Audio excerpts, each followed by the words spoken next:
الحمد لله وكفى والصلاة والسلام على عباده الذين اصطفى أما بعد فقد قال النبي صلى الله عليه وسلم ليس منا من دعا إلى عصبية وليس منا من قاتل على عصبية وليس منا من مات على عصبية أو كما قال عليه الصلاة والسلام صدق رسول الله صلی اللہ علیہ وسلم۔ میرے معزز سامعین و ناظرین،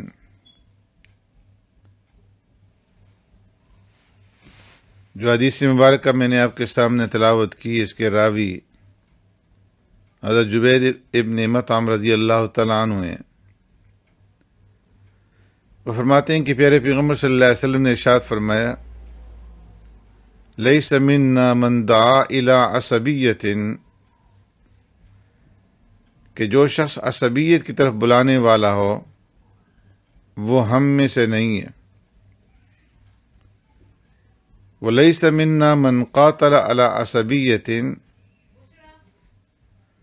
اور جو شخص عصبیت کی بنیاد پر لڑنے والا ہو وہ ہم میں سے نہیں۔ ولیس منا من مات علی عصبیۃ، اور جو شخص عصبیت کے جذبے پر مرنے والا ہو تو وہ ہم میں سے نہیں۔ اس حدیث مبارکہ میں پیارے پیغمبر صلی اللہ علیہ وسلم نے تین طرح کے افراد کو اپنے طریقہ اور اپنی سنت سے ہٹا ہوا قرار دیا ہے۔ نمبر ایک، عصبیت کا داعی، عصبیت کی طرف بلانے والا اور اس پر لوگوں کو اکٹھا کرنے والا،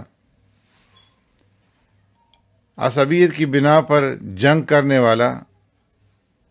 جس کے پیش نظر صرف اور صرف اس کی قوم، اس کا قبیلہ ہو اور اسے اعلاء کلمت اللہ سے کوئی غرض نہ ہو، اور تیسرے نمبر پر عصبیت کے نام پر جان قربان کرنے والا۔ پیارے پیغمبر صلی اللہ علیہ وسلم نے مختلف مواقع پر عصبیت کی برائی کو اشکارا فرمایا۔ چنانچہ ایک روایت کے اندر حضرت ابو ہریرہ رضی اللہ تعالیٰ عنہ فرماتے ہیں کہ آپ صلی اللہ علیہ وسلم نے ارشاد فرمایا کہ جس شخص نے کسی بے مقصد جھنڈے تلے قتال کیا وہ عصبیت کا داعی تھا، یا عصبیت کی وجہ سے غضبناک ہوا تھا،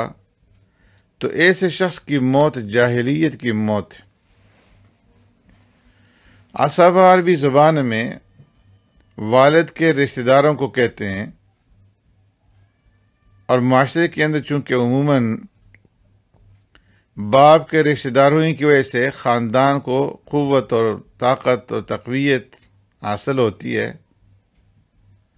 اور انہی رشتہ داروں کی طاقت کو اگلی نسل پھر اسے اپنی طاقت سمجھتی ہے۔ اس لیے عصبیت اور تعصب کا مفہوم اہل لغت نے اس طرح بیان کیا ہے کہ اپنے آباء و اجداد اور اپنی قوم پر فخر کرنا اور ان کی حمایت کرنا۔ اور اسلامی اصطلاح میں تعصب کا مفہوم پیارے پیغمبر صلی اللہ علیہ وسلم نے واضح الفاظ میں بیان فرمایا جب آپ صلی اللہ علیہ وسلم سے حضرت واصلہ ابن اسقع رضی اللہ تعالیٰ عنہ نے پوچھا کہ اے اللہ کے رسول صلی اللہ علیہ وسلم،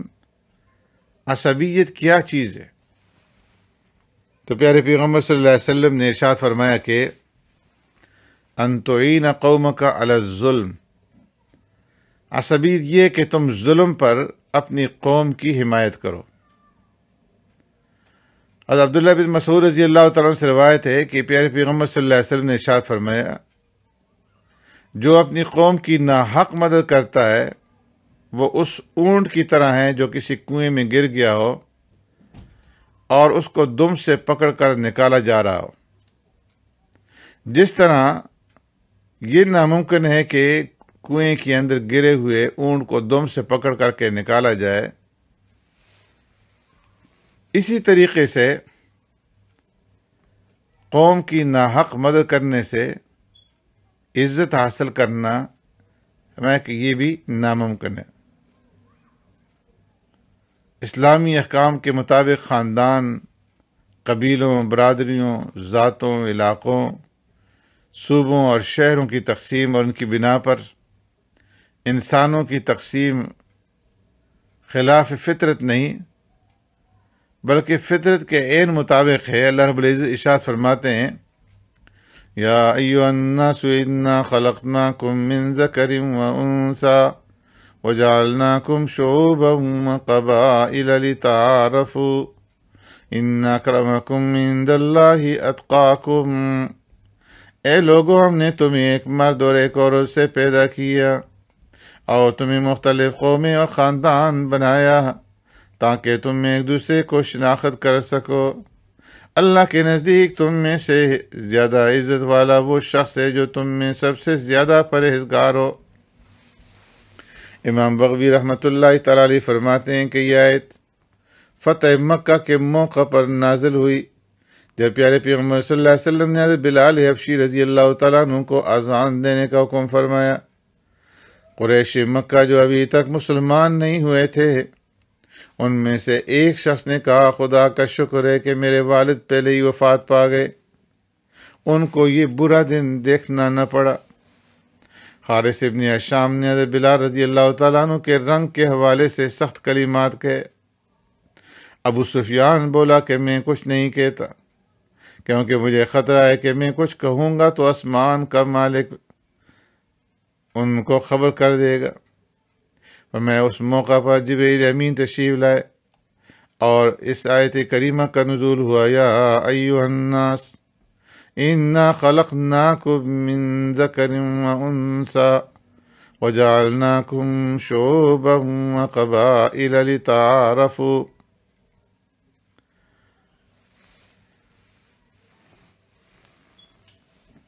تو معلوم یہ ہوا کہ خاندان، برادری اور وطنی اور لسانی تقسیم یہ خلاف فطرت اور خلاف اسلام نہیں ہے، لیکن اس کا استعمال غلط ہو رہا ہے۔ اس تقسیم کا مقصد اللہ نے بیان فرمایا کہ لتعارفوا، اس تقسیم کے ذریعے سے لوگ ایک دوسرے کی شناخت کر سکتے ہیں، ایک دوسرے سے تعارف حاصل کر سکتے ہیں کہ یہ شخص فلاں ہے، فلاں کا بیٹا ہے، اور یہ فلاں ہے، فلاں کا بیٹا، فلاں خاندان سے اس کا تعلق ہے، فلاں ملک کا رہنے والا ہے، فلاں شہر کا رہنے والا ہے۔ اسلام عصبیت کو کس نگاہ سے دیکھتا ہے، اور اسلام نے عصبیت کے سدباب کے لیے ابتدا سے جو اقدامات کیے ان کے بارے میں شیخ الاسلام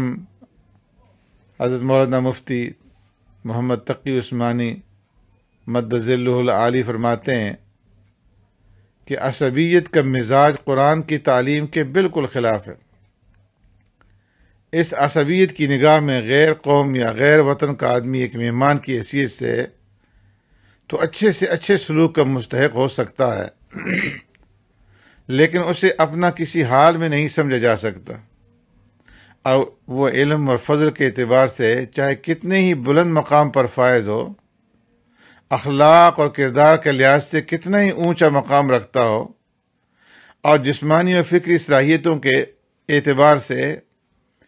وہ کتنا ہی مالا مال ہو، لیکن عصبیت اسے یہ حق دینے کے لیے کسی طرح تیار نہیں کہ وہ قوم و وطن کے لوگوں میں رہ کر ان سے زیادہ عزت کا مقام حاصل کرے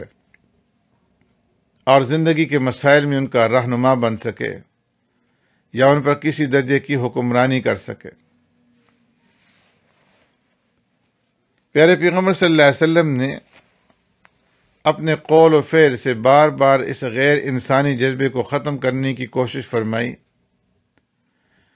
اور اس کوشش میں پیارے پیغمبر صلی اللہ علیہ وسلم نے اس حد تک کامیابی حاصل کی کہ عرب کے بسنے والوں نے ایک طرف حبشہ کے بلال، روم کے صہیب اور فارس کے سلمان کو آگے بڑھ کر گلے سے لگا لیا،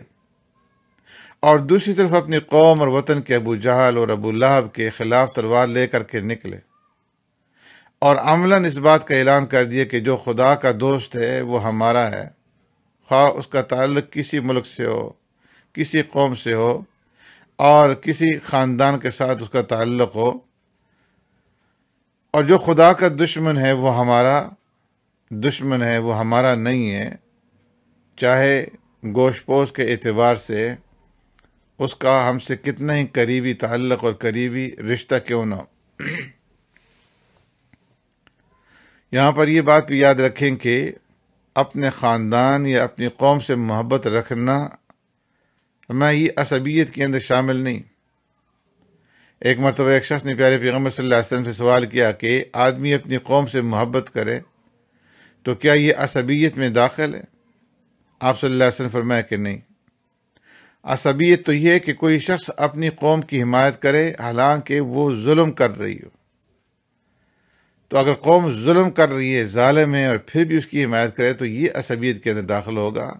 صرف اپنی قوم سے محبت کرنا یہ عصبیت کے اندر داخل نہیں۔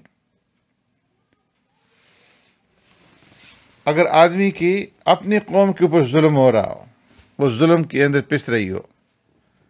اور کوئی اگر اپنی قوم کی حمایت کرتا ہے، ان کے ساتھ تعاون کرتا ہے، تو اسے عصبیت نہیں کہا جا سکتا۔ بلکہ ایک روایت کے اندر سراقہ ابن مالک رضی اللہ تعالیٰ عنہ سے روایت ہے کہ پیارے پیغمبر صلی اللہ علیہ وسلم نے ارشاد فرمایا، خیرکم المدافع عن عشیرتی ما لم یأثم، کہ تم میں سے بہترین شخص وہ ہے کہ جو اپنے خاندان کی طرف سے ظلم کی مدافعت کرے جب تک کہ وہ اس دفاع میں گناہ کا مرتکب نہ ہو۔ یعنی ہر شخص اپنی قوم، اپنے خاندان، اپنے قبیلے پر ہونے والے ظلم کا دفاع کر سکتا ہے، لیکن اس میں اپنی طرف سے دوسروں کے اوپر ظلم نہ ہونے دے۔ تو فرمایا کہ انسان کو فطری طور پر اپنے وطن سے محبت ہوتی ہے، اپنے علاقے سے، اپنی سرزمین سے محبت ہوتی ہے، اپنے خاندان سے محبت ہوتی ہے۔ تو یہ محبت عصبیت نہیں کہلاتی۔ عصبیت وہ ہے کہ ظلم کے اوپر جو ہے ان کے ساتھ، ان کا ساتھی بن کر کے کھڑا ہوا جائے اور ان کا ساتھ دے۔ وطن کی محبت اگر صرف اس حد تک ہو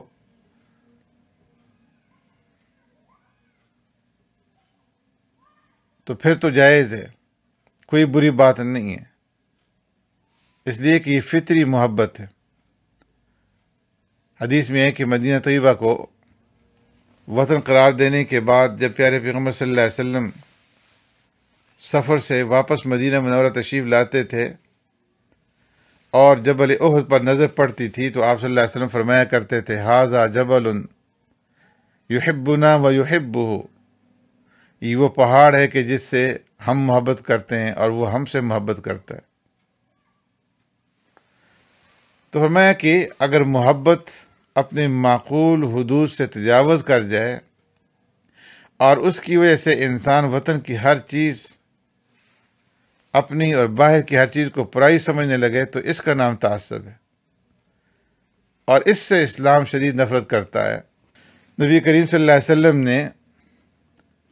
آباء و اجداد پر فخر کرنے سے بھی منع فرمایا۔ حضرت ابو ہریرہ رضی اللہ تعالیٰ فرماتے ہیں کہ پیارے پیغمبر صلی اللہ علیہ وسلم نے ارشاد فرمایا،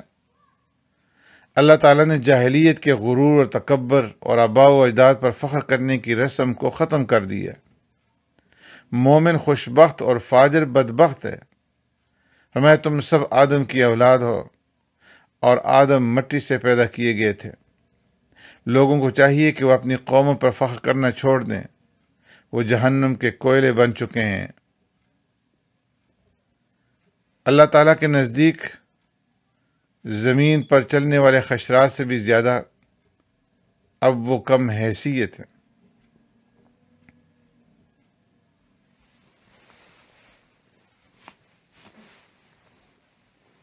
تو اس لیے فرمایا کہ